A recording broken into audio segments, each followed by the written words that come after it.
Hello and welcome friends. इस class में हम जानेंगे कि किस तरह से हम अपनी हैकिंग एक्टिविटीज़ को अंजाम देने के लिए एक प्रैक्टिकल लैब तैयार करते हैं।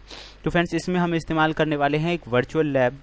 वर्चुअल लैब में आपको बताना चाहूँगा और वर्चुअलाइजेशन फ्रेंड्स एक ऐसी दुनिया आप कह सकते हैं जो प्रेजेंट नहीं है, लेकिन आपको लगेगा वैसे ही कि सारे काम जैसे कि प्रेजेंट में होते हैं।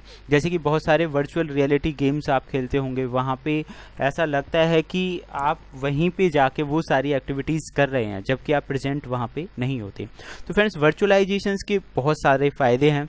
मैं आपको बताऊंगा हैकर्स के लिए क्यों ज़रूरी है, क्योंकि फ्रेंड्स वर्चुअलाइजेशन की मदद से आपको एक ऐसा माहौल मिल जाता है जहां आप अपनी ज़रूरत के हिसाब से अपनी टेस्टिंग और हैकिंग की जो स्किल्स हैं उन्हें ट्राई कर सकते हैं। मान लीजिए आपके पास सर्वर नहीं है, तो वर्चुअलाइजेशन की मदद से आप सर्वर बना सकते हैं।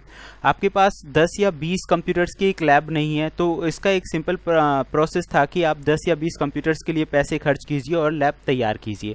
लेकिन वर्चुअलाइजेशन की मदद से सिर्फ सॉफ्टवेयर से ही आप वो काम कर सकते हैं, आपको 10-20 कंप्यूटर खरीदने नहीं पड़ेंगे। आप अपने रिसोर्सेज को, जो चीज़ें आपके पास हैं, उन्हीं की मदद से आप वो सारे काम कर पाएंगे जो कि एक प्रैक्टिकल लैब में आपको करने का मौका मिलता। जैसे कि फ्रॉम द डायग्राम आप समझ सकते हैं कि यहाँ पे ये जो चीज़ें हैं, जैसे कि अलग अलग कंप्यूटर्स कनेक्टेड हैं, अगर इस तरह की लैब आपको बनानी है तो वर्चुअलाइजेशन की मदद से आप बना सकते हैं। तो फ्रेंड्स, अब वर्चुअलाइजेशन के लिए ज़्यादातर जो सॉफ्टवेयर्स यूज़ करते हैं हम, वो वर्चुअल बॉक्स और VMware हैं। दोनों को अगर मैं कंपेयर करूं तो दोनों ही अपनी जगह काफ़ी अच्छी हैं। VMware का ज़्यादा बड़े लेवल पे भी यूज़ किया जाता है, इसके अंदर फैसिलिटीज़ ज़्यादा हैं। वर्चुअल बॉक्स भी कोई बेकार चीज़ नहीं है। अगर आपके पास लोअर कैपेसिटी या मान लीजिए आपके पास P4 है, ड्यूअल कोर जैसे कंप्यूटर्स का अगर आप इस्तेमाल कर रहे हैं, तो वर्चुअल बॉक्स उन सभी के लिए काफ़ी बेहतर है। ईजिली यूज़र फ्रेंडली इन्वायरमेंट होता है और यहाँ पे वो काम आप कर सकते हैं। तो ज़्यादा बेटर है कि आप वर्चुअल बॉक्स का इस्तेमाल करें एंड VMware भी आप कर सकते हैं। तो फिलहाल अब मैं ये प्रैक्टिकली आपको बताऊंगा कि ये सब जो वर्क है वो किस तरह से किया जाता है।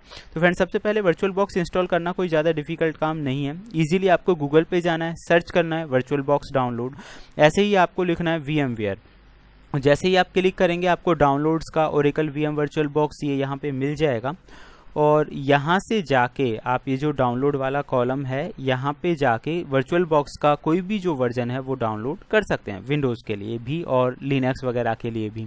तो फ्रेंड्स, जैसे ही ये डाउनलोड होता है, डाउनलोड होने के बाद इंस्टॉल करना कोई डिफ़िकल्ट चीज़ नहीं है। ऐसे जस्ट नेक्स्ट नेक्स्ट नेक्स्ट और फिनिश ही आपको करना है, ये इंस्टॉल हो जाएगा।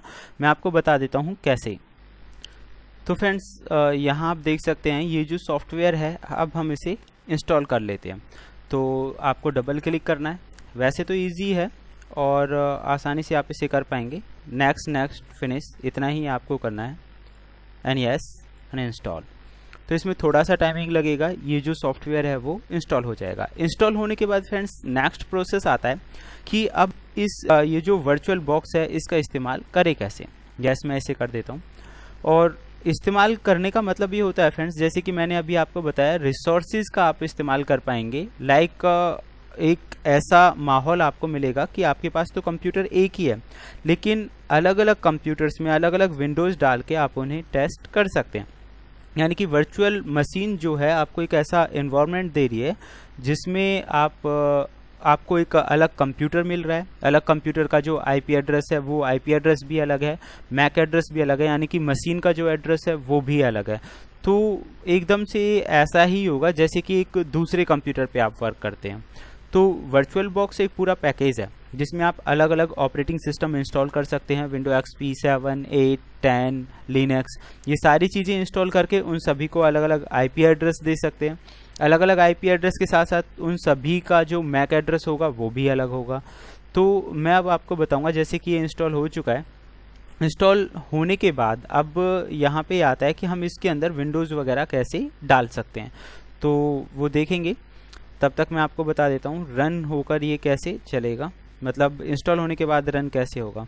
तो यहाँ आप देख सकते हैं कि न्यूअर वर्जन आ चुका है। फिलहाल हम ओल्ड वर्जन यूज़ कर रहे हैं, ओके कोई नहीं।